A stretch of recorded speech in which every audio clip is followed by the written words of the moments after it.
Salut à toi, dans cette vidéo, je vais parler de tout ce qu'il y a à savoir sur les glucides. Tu vas tout savoir sur leur fonctionnement, leurs différences, tu vas savoir les différencier et surtout, je vais te parler de quelle est leur fonction dans l'organisme et pourquoi c'est important pour toi de savoir ce que c'est et de les connaître sur le bout des doigts pour pouvoir avoir le super physique que tu veux. Je vais du coup surtout t'expliquer plus que leur fonctionnement, etc.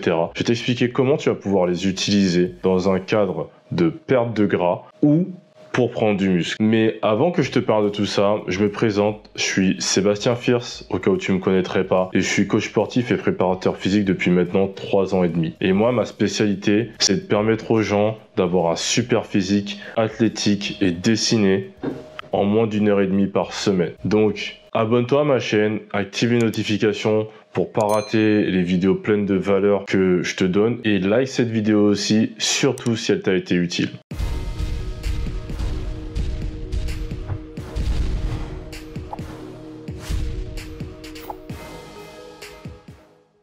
Alors, ce qu'il faut savoir, c'est que les glucides font partie des 3 macronutriments qui vont constituer nos repas. Donc, il y a les glucides, les lipides ou le gras et les protéines. Et aujourd'hui, je parle des glucides parce que c'est le macronutriment que tu vas retrouver en majorité dans notre alimentation. Tu as beaucoup plus de glucides dans ce que tu vas manger dans la vie de tous les jours et c'est aussi la principale source d'énergie de notre métabolisme. Ça va être la principale source d'énergie des muscles et de notre cerveau.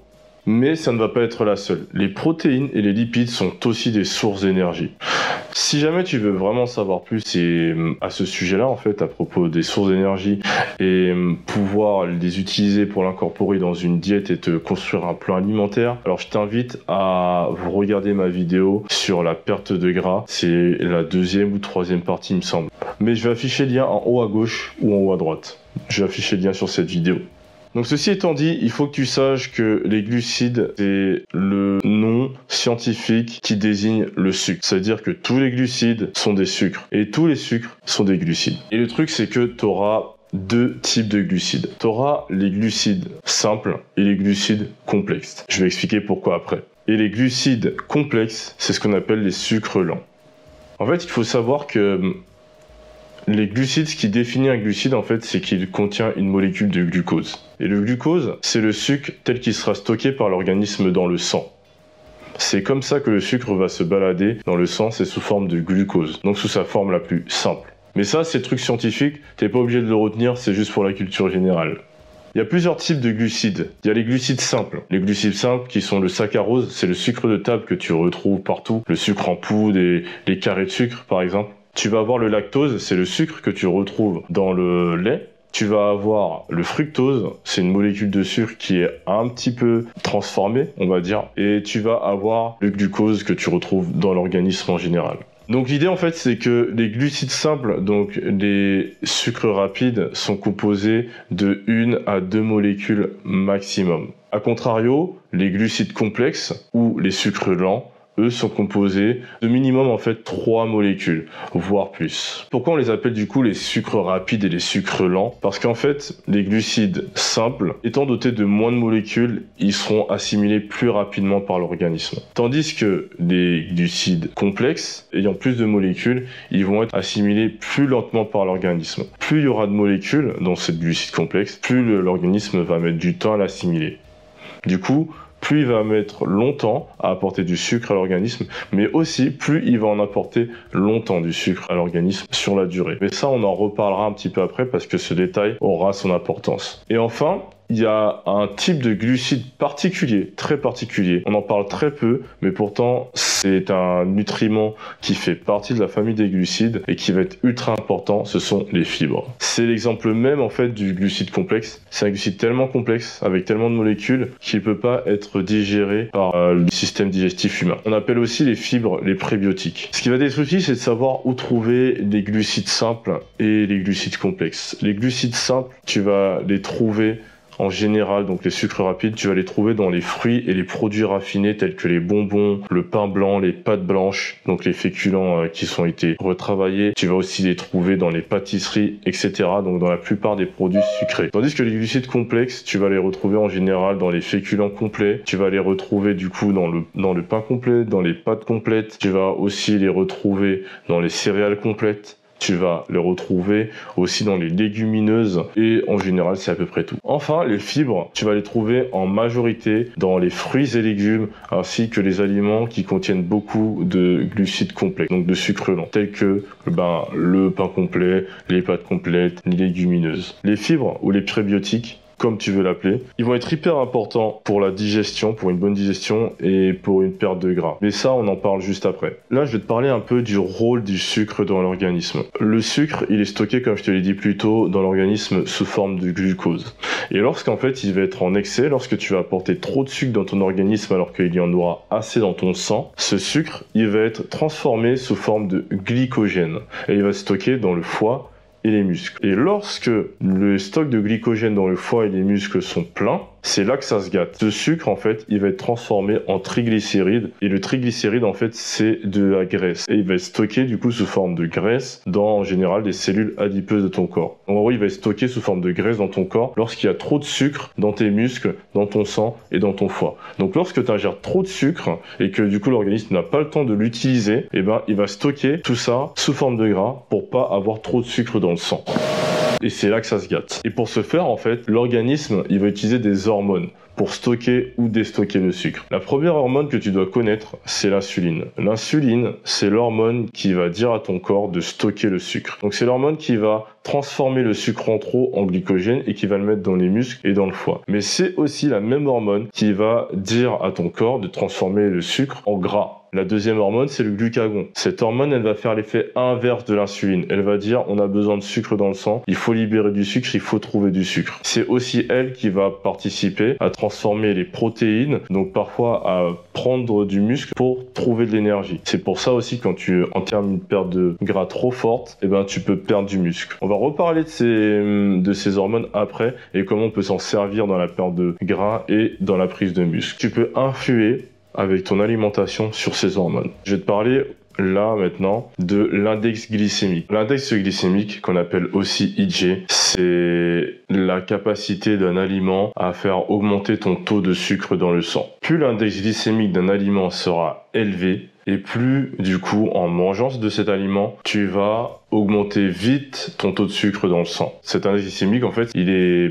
posé sur une échelle qui va de 0 à 100. 0 étant le plus bas, bien sûr, et 100 étant le plus élevé. Et en fait, l'index glycémique, il est totalement indépendant de la quantité de sucre que tu vas manger. C'est-à-dire que si tu manges un aliment avec 100 grammes de sucre, cet aliment peut avoir un index glycémique plus bas qu'un aliment qui contient que 20 grammes de sucre. Parce que la seule métrique, la seule chose que l'index glycémique indique, c'est à quelle vitesse le sucre contenu dans cet aliment va atterrir dans ton sang. Donc surtout, dissocier la quantité de sucre que tu manges et l'index glycémique.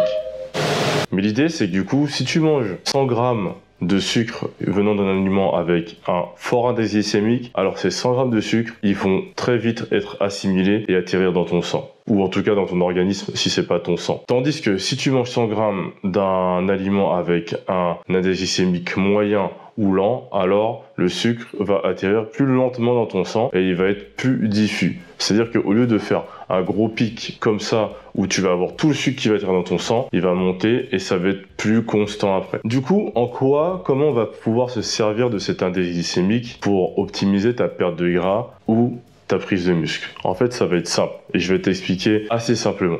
En fait, les forts index glycémiques vont du coup très vite et très fortement augmenter ton taux de sucre dans le sang. Du coup, ton corps, en voyant ça, en voyant beaucoup de sucre arriver dans ton sang, il va se dire « Ok, il va falloir qu'on stocke, il va falloir qu'on régule ce sucre. » Tandis que les index glycémiques à taux à peu près moyen ou bas, eux vont les faire moins augmenter, mais le taux d'insuline sera plus présent sur la durée parce que l'assimilation du sucre va se faire plus sur la durée. Mais du coup, ton insuline va être beaucoup moins élevée qu'avec un index glycémique élevé, simplement. Alors l'idée, c'est que comme je te l'ai dit tout à l'heure, c'est l'insuline en fait qui va dire à ton corps de stocker le sucre qui est en trop grande quantité, donc de stocker le gras.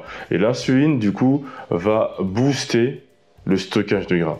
Donc ce que tu peux faire pour limiter la production de gras, donc le stockage de sucre en gras, c'est la première chose, c'est de gérer les quantités de sucre que tu vas ingérer, simplement. Ensuite, la deuxième chose, c'est de privilégier les aliments à un indice glycémique bas. Parce que en privilégiant ces aliments, tu vas donc produire moins d'insuline d'un coup, et quand tu produiras moins d'insuline d'un coup, tu auras moins de chances que tout le sucre soit stocké et que tout le sucre en trop soit stocké en gras. Moins tu auras d'insuline dans le corps, moins tu as de chances de stocker du gras.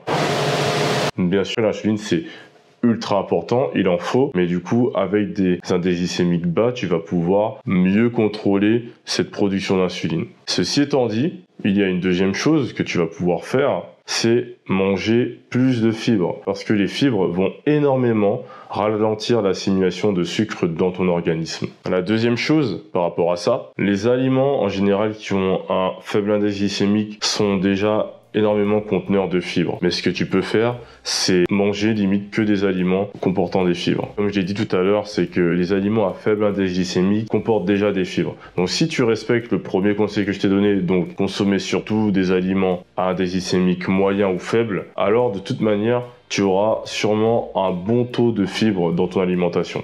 Ensuite, ce que tu peux faire, si tu veux prendre du muscle, si tu veux maximiser ta prise de muscle, c'est à l'inverse, manger des aliments à fort indice glycémique régulièrement dans ta journée. Le piège dans ça, attention à pas faire cette erreur, en tout cas si tu veux te muscler mais en restant assez sec et tracé, le piège c'est de trop manger d'aliments à fort indice glycémique. Parce qu'en fait, j'en vois beaucoup faire ça, qui vont manger n'importe quoi, en tout cas qui vont manger énormément de malbouffe et de produits raffinés, de produits sucrés. Bon, après, si ça vous va de stocker du gras, c'est pas grave. Mais le problème dans ça, quand vous abusez de ces aliments, c'est que vous allez aussi stocker pas mal de gras en même temps. Parce que comme je l'ai dit tout à l'heure, un fort indice glycémique va favoriser le stockage de gras par l'organisme. Le mieux, c'est d'entourer les aliments à fort indice glycémique le jour de tes entraînements.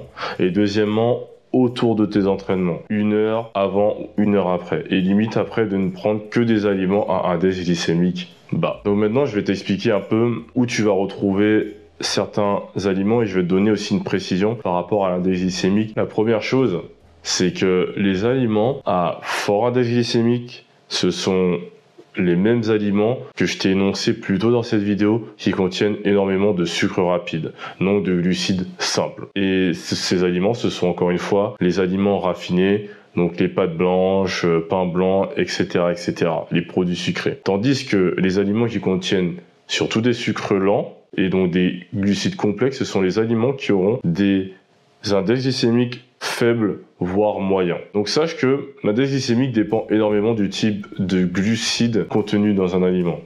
Comme je l'ai dit aussi plus haut, c'est pas aussi simple que ça. C'est-à-dire que en mangeant par exemple un bonbon, ça ne voudra pas forcément dire que le sucre de ton bonbon va assimiler super vite et qui va faire augmenter beaucoup ton taux d'insuline. Parce que en fait, ce qu'il faut aussi savoir, c'est que il n'y a pas juste l'aliment qui va compter, mais il y a tout ce que tu vas manger avec. Je m'explique tout de suite. Si tu manges un bonbon et que avec ça tu manges une salade que tu manges des concombres, plein de légumes, tu vas manger ton bonbon, mais en même temps tu vas manger beaucoup de grosses sources de fibres avec des indices glycémiques bas. Et du coup, ceci va faire que l'indice glycémique de tout ce que tu vas manger va être assez bas. Et donc, ça ne sera pas simplement l'indice glycémique du bonbon qu'il va falloir prendre en compte. Donc, quand tu veux jouer sur ton indice glycémique dans tes repas, prends en compte le fait que tu manges autre chose avec et que ça aussi va impacter l'indice glycémique général de ce que tu vas manger et ton indice glycémique général de ce que tu as mangé sur la journée. Et ça va être très important parce que beaucoup de gens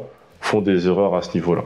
C'est tout pour la vidéo d'aujourd'hui les gars. Merci à toi d'avoir regardé jusqu'ici. Abonne-toi à ma chaîne, active les notifications pour ne pas rater mes autres vidéos. Like cette vidéo, surtout si elle t'a plu et qu'elle t'a aidé. Applique les conseils qui sont donnés dedans et rejoins mon groupe Facebook si tu en as envie. Bonne 1h30, le lien se trouve en description. Et je te dis à la prochaine pour la prochaine vidéo.